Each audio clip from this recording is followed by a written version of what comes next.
The Nazgûl, the Nine, the Black Riders. For many, they were the first true terror of the Lord of the Rings movies. Silent, faceless, and unstoppable, they haunted Frodo's every step. But if you've only seen the films, then you've barely scratched the surface of who and what they really are. So, let's look at this today.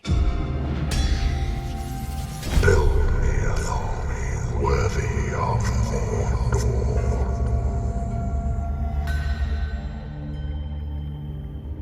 Long before they became Wraiths, the Nazgûl were men, great ones, kings, sorcerers, and warriors of immense power and prestige. Sauron didn't hand out the Nine Rings to just anyone. These were individuals with influence, ambition, and a weakness he could exploit. We know very little about them individually. Only two of them are even named in the texts: the Witch King of Angmar, their leader, and Khamûl, known as the Easterling, who served as his second in command.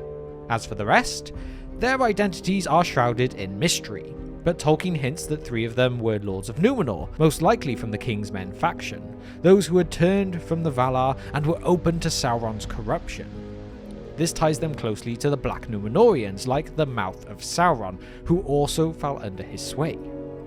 After receiving their rings, the Nine grew even more powerful, achieving long life, wealth, dominion, and deeper magical insight.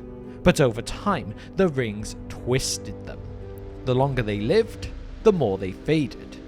They could still walk the world, but their bodies became invisible, their wills bent entirely to Sauron.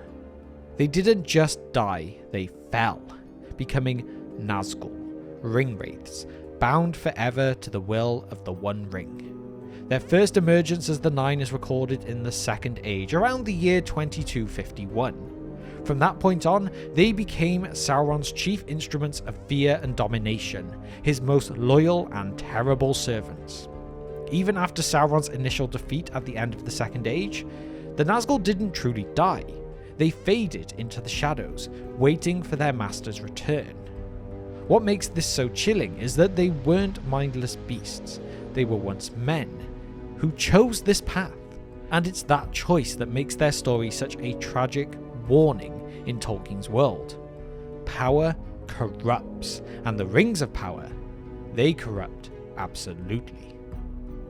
The Nazgûl weren't just spooky riders in cloaks. These were some of the most terrifying beings of all of Middle-earth, not because they were invisible, but because of the unique blend of sorcery, fear, and servitude that defined them.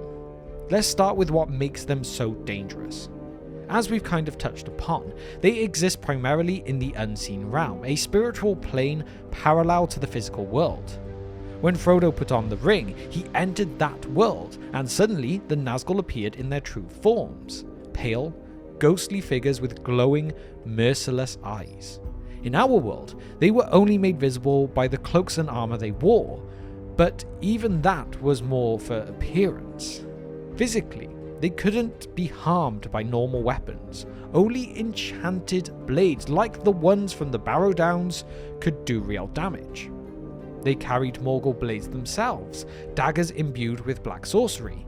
The one that stabbed Frodo, that wasn't meant to kill him, it was meant to turn him into one of them. The fragment would slowly work its way to the heart, and if not removed, the victim would become a wraith under the Witch King's control, a fate far worse than death. Then there's the Black Breath, an aura of despair and sickness that clung to them. Victims would fall into a cold, death-like sleep, their spirits fading unless healed by powerful hands like that of Aragorn's. Faramir, Éowyn, and Merry all fell to this in the Battle of the Pelennor Fields. But fear wasn't just a side effect, it was the Nazgûl's greatest weapon. Tolkien described them as inspiring unreasoning fear, a kind of primal terror that could cause soldiers to freeze, drop their weapons, or flee altogether. During the siege of Minas Tirith, even the bravest hearts faltered as the Nazgûl swooped overhead on their foul beasts. And yes, let's talk about those foul beasts. Massive, winged monsters bred for war. In a world now lacking dragons or having any flying machines, aerial dominance was rare. the Nazgûl arguably ruled the skies in the late Third Age. It was said their arrival darkened the moonlight and made men cower, not from their screams alone, but from the sheer malice that accompanied them. And if that wasn't enough, the Witch King, their leader, was given extra power by Sauron before the final battles. Tolkien even calls it an added demonic force. This is the same being who broke the gates of Minas Tirith not with strength alone, but with sorcery and words of power. Put simply, the Nazgûl were terrifying not just because of what they were, but because of how they worked. Fear, darkness, and domination, that's what they brought, and unless you had a magic sword, fire, or a blessing of Valinor on your side, you're not going to be likely to stop them. For all their terror and power, the Nazgûl weren't unstoppable. In fact, Tolkien was very clear that their greatest strength, fear, was also the thing to fail them when it didn't work. Let's start with the obvious. Daylight. The Nazgûl were creatures of shadow and spirit. They thrived in darkness, where fear could take hold more easily and their connection to the unseen realm was strongest. But in the day, their powers were weakened. They could still act, especially once they were riding their fell beasts, but they were far less effective. Khamûl, the second in command, was particularly weakened by sunlight, so much that it muddled his senses. Then there's fire and light. While not fatal, both were extremely disruptive. At Weathertop, Aragorn drives them off with flaming brands and they retreat, not because they were defeated physically, but because the light itself repelled them. Similarly, when Frodo calls on Elbereth at Weathertop, it causes the Witch King to cry out and draw back, invoking the name of Avala, especially Varda, Queen of the Stars, cuts through their darkness like a sword. Another serious weakness? Those blessed by the West. Elves who had lived in Valinor, like Glorfindel, weren't affected by the Nazgûl's fear in the same way. They could see into the unseen realm and were powerful in both worlds. In fact, 5 Nazgûl literally avoided Glorfindel during their pursuit of Frodo. That's how afraid they were of his power. Even Gandalf, though only Gandalf the Grey at the time, was able to stand against all 9 Nazgûl during their attack on Weathertop, holding them off through a night of fire and sorcery. Then we come to enchanted weapons, like the blades from the Barrowed Downs. These swords were forged with spells specifically designed to combat the servants of Angmar, including the Witch King himself.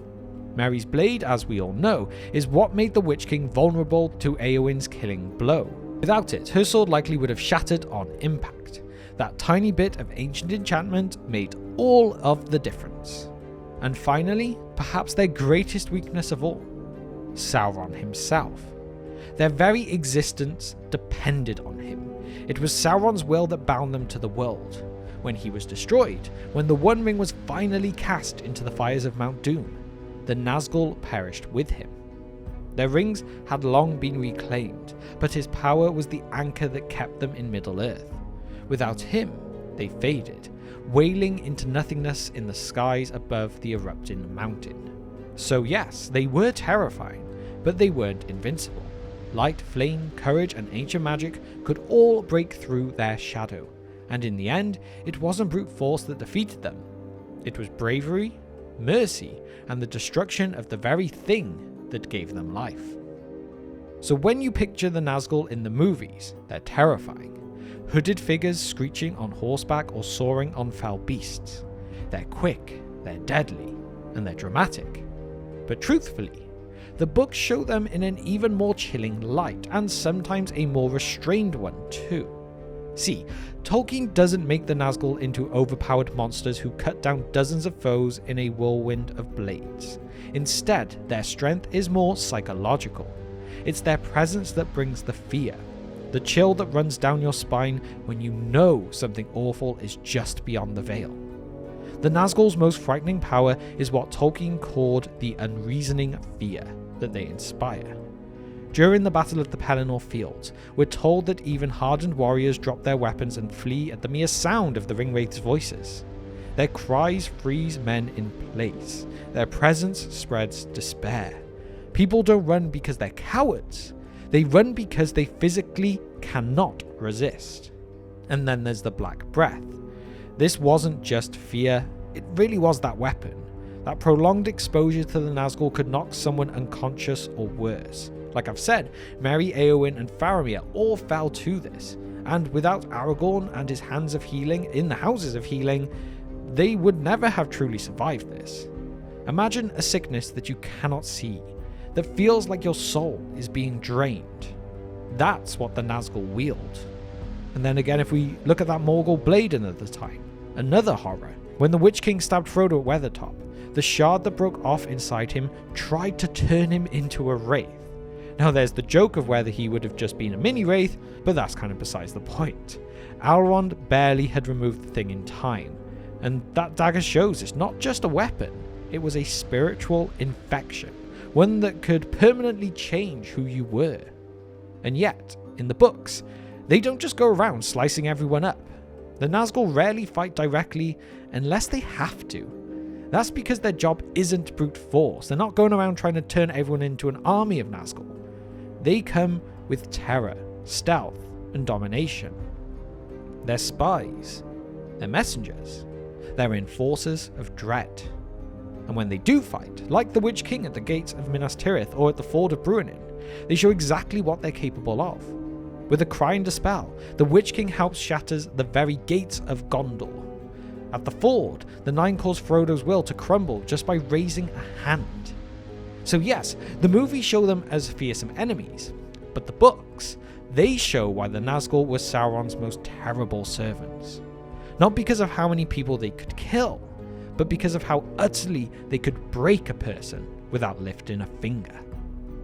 Peter Jackson gave us a very memorable scene in The Return of the King, with the Witch King descending on Theoden, Éowyn then revealing her identity, and the famous line of, "I am no man," followed by that epic kill.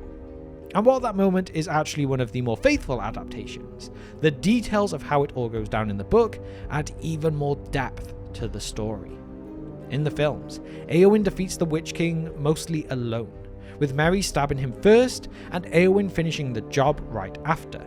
It's quick, cinematic, and crowd-pleasing. But in Tolkien's version, it's more complex and more symbolic. For starters, Merry doesn't just distract the Witch King, he stabs him with a Barrow blade, a special enchanted sword from the tombs of the Barrow Downs. These blades were forged centuries earlier in Arnor, specifically imbued with spells designed to counter the dark magic of Angmar. Yes, the very realm once ruled by the Witch King himself. That's not just convenient, it's poetic justice. When Merry strikes the Witch King, the weapon actually undoes the magic that protects him. It doesn't just hurt, it breaks the spell that shields him from death. That's what makes Éowyn's finishing blow even possible. And Éowyn too is more than just a twist on prophecy. The line, "No living man may hinder me," comes from a prophecy made by Glorfindel long ago, after the fall of Angmar. When the Witch King was defeated and fled, Glorfindel told pursuing forces not to chase him, declaring, "Far off yet is his doom, and not by the hand of man will he fall." Tolkien never meant this as a setup for a clever one-liner. It's a moment of mythic weight, of fate slowly unfolding. The idea isn't just that Éowyn is a woman and Merry is a hobbit, it's that together, the humble and the overlooked, a noble woman defying her role, and a hobbit armed with ancient magic can defeat what mighty kings and warriors could not. And it's also worth noting, when the Witch King dies, he doesn't explode or dissolve in a burst of fire. His form vanishes. His crown and robes collapse to the ground, empty. His spirit shrieks into the wind, a final, ghostly echo of a terror that had haunted Middle-earth for centuries. It's a death that feels like more than victory. It feels like the breaking of a curse, and it reminds us that, for all their might, the Nazgûl were never truly immortal. They were clinging to unlife, held together by sorcery and the will of Sauron. And once that spell was broken, they're just shadows in the wind. So, there we have it. The Nazgûl, the Ringwraiths, the Nine.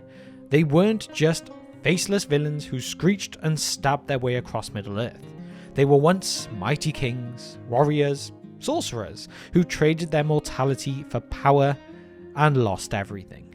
Their identities faded, their wills were consumed, and their very beings became shadows, caught between life and death, bound eternally to the one who had deceived them. Tolkien crafted the Nazgûl as more than just antagonists. They are a cautionary tale, a dark reflection of what happens when the desire for power overrides wisdom, and when fear becomes a weapon greater than any sword. On the surface, they're unstoppable, but underneath, they are fractured, vulnerable to light, purity, and above all, hope.